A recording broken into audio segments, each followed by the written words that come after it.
Hi, my name is Farhan and I'm here to review Thor Ragnarok. This review will contain some spoilers, so if you haven't seen the film, then I'd recommend you watch it first and then come back to this review, or just keep watching the video if you don't care. Either way is fine with me. The first two Thor films, while not really negatively recepted, I think people will consider them on the rather blah side of the MCU. They're not bad films, but they're not memorable either. Anyway, at the end of Avengers 2, Hulk went flying off to an unknown location with the Quinjet, and in the after credit scene for Doctor Strange, we see that Thor and Doctor Strange were having a conversation telling us that he will be in Thor Ragnarok. So when the trailers came out, we see that Hulk is going to be in this film, seemingly to be loosely based off the Planet Hulk, Unworthy Thor, and of course the Ragnarok storylines, which had generated a lot of hype for people going into this film in hopes that this is the Thor film that people had desired. So let's go on with the film. In the film early on, Thor was in search for the other Infinity Stones, though not being very successful, but he gets captured by Surtur and finds out that Odin is no longer in Asgard, and told him a prophecy that the realm of Asgard will be destroyed by Ragnarok once Surtur unites his crown with the eternal flame. So he defeats Surtur and takes his crown back with him to prevent Ragnarok from ever happening. Once he comes back to Asgard, he sees his father, who actually turns out to be Loki in disguise. Wondering where his father actually is, both Thor and Loki go to Earth, which Doctor Strange abruptly brings them into his lair, with him questioning Thor as to why he is carelessly walking around with Loki, who is a massive threat. Anyway, Doctor Strange then transports them to where Odin actually is, which he reveals to them that he's going to be passing away, and because of this, his actual firstborn child, Hela, is now released from her imprisonment, which she was sealed long ago. And once she arrives, she proves to be too much for both Thor and Loki and effortlessly destroys Mjolnir. So when they try to escape with the Bifrost Bridge, she does try to stop them, which they get forced out of, and she presumes them to be dead. However, Thor actually ends up on the planet Sakaar. So that's kind of the main plot, so let's move on to the actual characters. Thor in this film is handled rather well, as he has some really good development from not only dealing with his father's death but also with his main weapon Mjolnir being destroyed, so he doesn't feel as confident in his power. After crash landing on Sakaar, he is then captured and forced to serve as being a gladiator for the planet's ruler, the Grandmaster, which he also meets Hulk there. However, once he makes it back to Asgard, I like that towards the end of the film in regards to his development that it wasn't really Mjolnir that was the source of his powers, because it was always inside of him, but Mjolnir was just used to help control that power better. He first tapped into it in his fight against the Hulk, then in the final battle with Hela, thus allowing him to feel like a true god of thunder.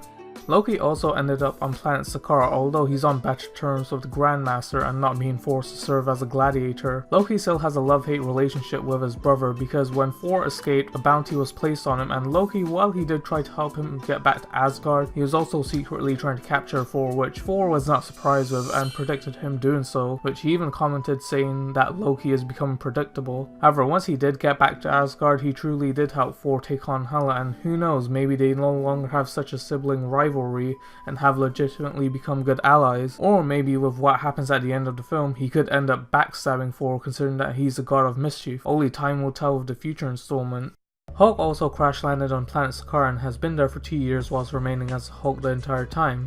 Thus has become the champion of the Grandmaster's Coliseum, and because of this he actually likes it there and wanted to stay because he actually felt like he had somewhere he belonged, not being feared by people but getting love and respect from them as their champion. After his fight with Thor, he tried to convince Hulk to help him escape, but he refused. However, after Thor escapes and finds the Quinjet, which conveniently has yet to be scrapped after 2 years, and when Thor tries to escape with it, Hulk does try preventing him from doing so, which then conveniently plays a clip of Black Widow, as in Avengers 2 it was established that both Bruce Banner / Hulk and Black Widow are in a romantic relationship, which reverts him back to Bruce Banner. Bruce didn't even know what was going on, as his last memory was when they were facing against Ultron and was surprised with him being Hulk for 2 years. So Thor does his best to make sure that he doesn't have Bruce turn into the Hulk again, as he helps Thor escape and return to Asgard, and becomes Hulk when they fight Hela and her army in Asgard. Scrapper 142 is one of the Grandmaster's underlings, a tough heavy drinking Asgardian, so yeah, she's originally from Asgard, and later on it's revealed that she was one of the Valkyries and had led them to seal away Hela. However, doing so came at the cost of most of her comrades' lives, therefore she left Asgard and works as a bounty hunter for the Grandmaster while trying to drink away her problem. However, when Thor tried escaping with Bruce Banner back to Asgard, she agreed to help them as Hela is now loose again, and that she wouldn't be drinking or, in other words, running away from her problems, and helps them fight Hela and goes back to being Valkyrie, so she has a nice little character arc in this film.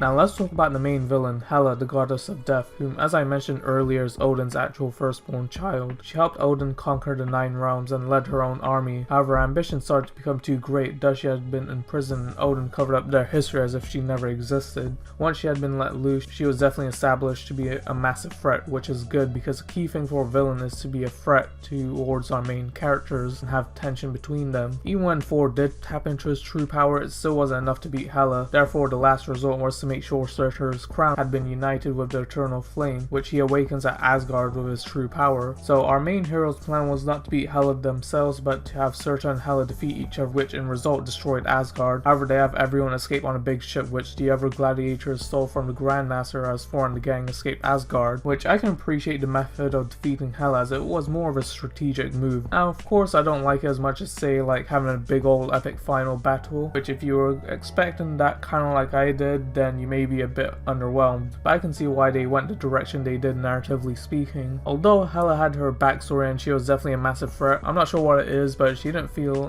completely satisfying. Maybe it's because we didn't get that much screen time with her and have her fleshed out a bit more in terms of characterization and development. If I were to compare this to the other MCU villain, she isn't as strong of a character as say like Ego the Living Planet or Loki, but more around the tier of the Vulture.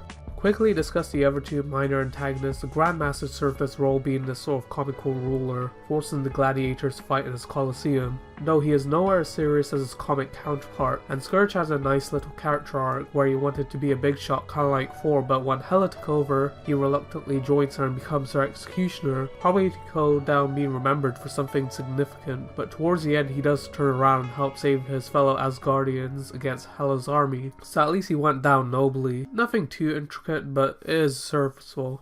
Visually speaking, the cinematography is on point, although I would say that when you see Planet Sakaar, it definitely gives some Guardians of the Galaxy vibes, and even certain scenes of Heimdall do give quite a bit of a Lord of the Rings vibe. The action is great, whether it be our main characters fighting fodder or even Hela's scenes are really cool. The fight between Thor and Hulk was also really good for what it was. The CGI and effects were all done well. As far as the tone is concerned, it definitely takes a more comedic approach compared to the previous 2 films, and the comedy is what you'd expect from your typical Marvel humor, but it's solid and balanced quite well. Also has one of the best Stanley cameos. I should have mentioned this earlier, but it also plays on the debate of who is stronger between Thor and the Hulk in a rather comical fashion. The film knows what it wants to be, as it wants to be this comedic, entertaining film, and the performance is well done all around and conveys that. Overall, Thor Ragnarok is a great film, a very entertaining one at that, and probably the best Thor film, and I definitely recommend checking it out, so I give it an 8.5 to 9 out of 10. So that's the review. Let me know what your thoughts are on the film in the comment section below. If you've enjoyed the video, then give it a like and please subscribe for more. Links to my Google Plus and Twitter will be in the description below. Thanks for watching.